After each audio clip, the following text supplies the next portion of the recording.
তেহরানের কেন্দ্রীয় মসজিদে স্থানীয় সময় সকাল ৮টায় নিহত ইরানের সর্বোচ্চ নেতা আয়াতুল্লাহ আলী খামেনির জানাজা অনুষ্ঠিত হয়েছে। গত ২৮শে ফেব্রুয়ারি ইরানের উপর যুক্তরাষ্ট্র ও ইসরায়েলের হামলার শুরুর প্রথম দিনেই নিহত হয়েছিলেন ইরানের সর্বোচ্চ নেতা Ayatollah Ali Khamenei. Ayatollah Ali Khamenei নিহত হওয়ার ৪ মাসেরও বেশি সময় পর দেশটিতে তার জন্য ৬ দিনের রাষ্ট্রীয় শোক ও শেষ বিদায়ের শোভাযাত্রা ঘোষণা করা হয়। শিয়া ধর্মীয় নেতা জাফর সোবাহানি জানাজার নামাজের নেতৃত্ব দেন। গতকালই জানিয়ে দেওয়া হয়েছিল ইরানের বর্তমান সর্বোচ্চ নেতা মোজতাবা খামেনি পিতার জানাজা পড়াবেন না। এই জানাজা উপলক্ষে শুক্রবার থেকেই তেহরান মসজিদে কড়া নিরাপত্তা জারি করা হয়। আমেরিকা ইরানের আয়াতুল্লাহ খোমেনিকে কি করলো? তাদের মদদে ফিলিস্তিনের মুসলমান জর্জরিত। আমেরিকার মদদে বিশ্বের প্রত্যেকটা মুসলমান কান্ট্রি জর্জরিত। বাংলাদেশ থেকে তাদেরই প্রতিনিধি গেছে আয়াতুল্লাহ খোমেনির জানাজা করত। যাদের মদদে কি হয়? মুসলমানরা নিহত হয়, মুসলমানদের রাষ্ট্র বিনষ্ট হয়, তাদেরই প্রতিনিধি পাঠাইলো ইরানে আয়াতুল্লাহ খোমেনির যারে মারছে ওই ইসরায়েলের গুন্ডা গোষ্ঠীরা তাদের মদদে তার জানাজা পড়তো। আবার এই দিক দিয়ে আবার ওই তাকে আমেরিকাকে খুশি রাখার জন্য আবার আমার দেশের মধ্যে আমেরিকার স্বাধীনতা দিবস পালন করে।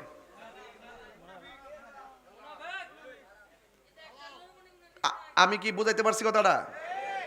তাইলে এখন বলেন, এই বিশ্বের মধ্যে ফিলিস্তিনের মুসলমানদেরকে বছরের পর বছর মারতে মারতে মারতে মারতে শহীদ করতে করতে বাইতুল আকসা পর্যন্ত এরা ঘাঁটি বানাইছে। আর ওই পরাশক্তিরা কি আমাদের কোনোদিন বন্ধু হতে পারে? এই বাংলাদেশ যখন স্বাধীন হয় তখন যারা আমাদেরকে স্বাধীন হিসাবে ঘোষণা করে নাই, যারা বরং এই স্বাধীনতাকে ধ্বংস করার জন্য অস্ত্র দিয়ে ওই পাকিস্তানি হানাদার বাহিনীদেরকে সহযোগিতা করেছে, তারা কি আমাদের বন্ধু হতে পারে? আমার প্রশ্ন এখানে না। আমার প্রশ্ন হলো, আমেরিকা বুঝি না, ইন্ডিয়া বুঝি না, পাকিস্তান বুঝি না, রাশিয়া বুঝি না, চীন বুঝি না, আমি এতটুকু বুঝি যে আমরা আমাদের দেশের স্বার্থের জন্য মানুষের সঙ্গে সম্পর্ক করব, কিন্তু আমার দেশের সার্বভৌমত্ব বিনষ্ট হয়, ধর্মের যে অনুভূতি বিনষ্ট হয়, যদি এমন কেউ থাকে, সে যেই রাষ্ট্রই হোক, যত ক্ষমতাধরী হোক, আমরা তাদের ডানেও যাব না, বামেও যাব না। এখন প্রশ্ন হলো, এই লোকগুলো এটার দ্বারা প্রমাণই হয় যে আমেরিকার স্বাধীনতা দিবস যেহেতু বাংলাদেশের সংসদ ভবনের জায়গায় দাঁড়ায় তারা পালন করে, এর দ্বারা বোঝা যায় তারা ক্ষমতায় যে আসছে, গোলামির চুক্তি যে করছে, এটা সুন্দর করে প্রমাণ দিছে।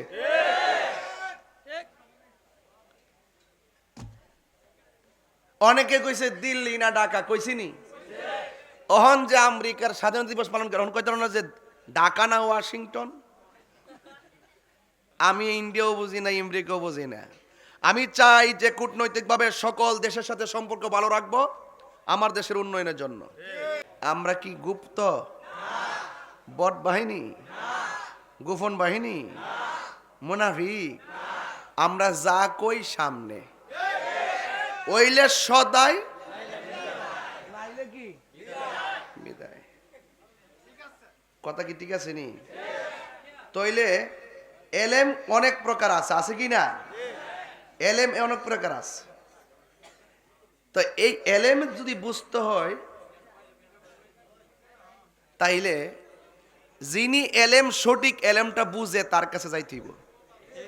যেমন গতকাল দেখলাম একটা চিত্র,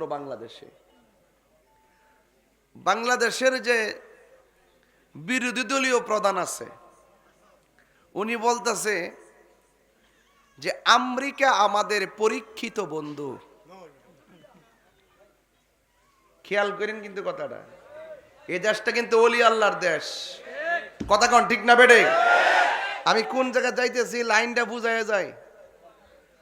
বর্তমান বিরোধী দলের নেতা জামাতের আমির ডক্টর শফিকুর রহমান, উনি বলতেছে আমেরিকা হলো বাংলাদেশের পরীক্ষিত বন্ধু। কি বন্ধু? দেখলাম সংসদ ভবনের দ্বিতীয় দক্ষিণ প্লাজায়, বলেন সংসদ ভবনের দক্ষিণ প্লাজায় আমেরিকার স্বাধীনতা দিবস তারা পালন করছে সংসদে। কোথায়? সংসদে দক্ষিণ প্লাজা। আচ্ছা, আমরা বাংলাদেশের এইরকম স্বাধীনতা দিবসের অনুষ্ঠান বিশ্বের কোন রাষ্ট্রে জাতীয় সংসদের সামনে করছে? কথা কোনা। তিনি কি বলছে? আমেরিকা হলো বাংলাদেশের কি লিখছে রাখেন, আমি একটু তথ্য ছাড়তে বলা ঠিক না। যুক্তরাষ্ট্র বাংলাদেশের একটি পরীক্ষিত বন্ধু। তা আমি আজকে স্ট্যাটাস দিছি যে দেশ স্বাধীনের 56 বছরের ভিতরে একটা ডাহা মিথ্যা কথা শুনলাম। লেখাটা মিলছে নি? কিরে বলছি দেখেন, আমেরিকা ইরানের আয়াতুল্লাহ খোমেনিকে কি করলো? তাদের মদদে ফিলিস্তিনের মুসলমান জর্জরিত। আমেরিকার মদদে বিশ্বের প্রত্যেকটা মুসলমান কান্ট্রি জর্জরিত। বাংলাদেশ থেকে তাদেরই প্রতিনিধি গেছে আয়াতুল্লাহ খোমেনির জানাজা করত। যাদের মদদে কি হয়? মুসলমানরা নিহত হয়, মুসলমানদের রাষ্ট্র বিনষ্ট হয়, তাদেরই প্রতিনিধি পাঠাইলো ইরানে আয়াতুল্লাহ খোমেনির যারে মারছে ওই ইসরায়েলের গুন্ডা গোষ্ঠীরা তাদের মদদে তার জানাজা পড়তো। আবার এই দিক দিয়ে আবার ওই তাকে আমেরিকাকে খুশি রাখার জন্য আবার আমার দেশের মধ্যে আমেরিকার স্বাধীনতা দিবস পালন করে।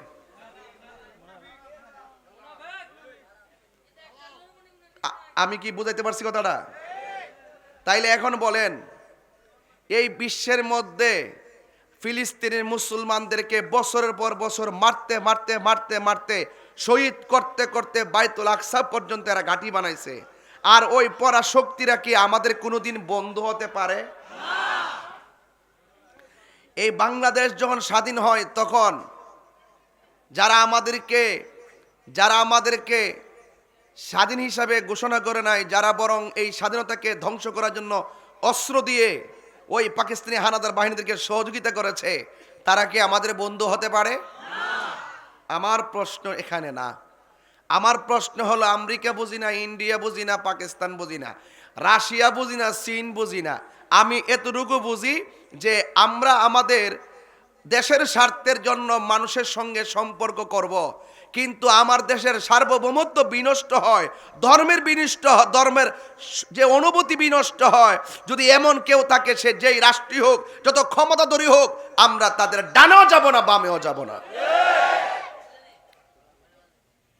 এখন প্রশ্ন হলো, এই লোকগুলো এটার দ্বারা প্রমাণই হয় যে আমেরিকার স্বাধীনতা দিবস যেহেতু বাংলাদেশের সংসদ ভবনের জায়গায় দাঁড়ায় তারা পালন করে, এর দ্বারা বোঝা যায় তারা ক্ষমতায় যে আসছে, গোলামির চুক্তি যে করছে, এটা সুন্দর করে প্রমাণ দিছে।